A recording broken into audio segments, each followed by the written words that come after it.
And a software company really does need to have north of 70% margins. But to be tactical, I would say a lot of VCs today, all they care about is top line growth today. So what I would do if you have communications, software, and other, I would be honest. And a lot of founders today aren't honest.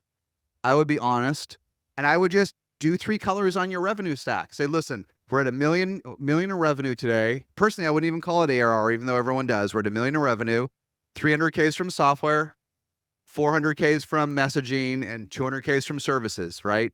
Shopify does it. Bill.com breaks out their segment.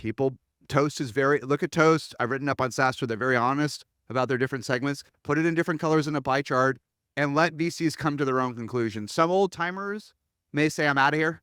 And that's fair, right? Or they may take a marker and only give you credit for the bottom line. Others won't care, right? There's literally a company I invested in, great founders. They're at 25 million in ARR today, more than doubling. Pretty good, right?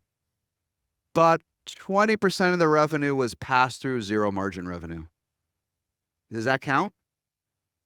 No. And I kept saying this to the other fancy investors on the board and the table. I'd be like, well, it's a good company, but 20% is pass through and another 20% is basically 5% margin for merchant services. So really, it's not a 20, it's a great company. I guess I'm old school. I think this is a 14 million company. And they didn't care. And this company raised tens and many tens of millions of dollars. And then finally, a couple of weeks ago, one of the investors was like, wait, how does this work? And we totally restated the revenue my way. We totally restated the revenue, and the revenue's 60% of what it was, right? Does it change the ultimate company? Maybe not, right? But the point, there's a lot of points of that story, but my learning is that even today, going to the opener, investors are still hunting decacorns, right?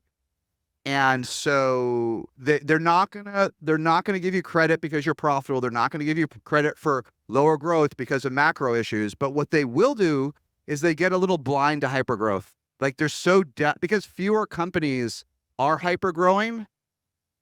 The ones that are hyper growing, people will actually be more forgiving.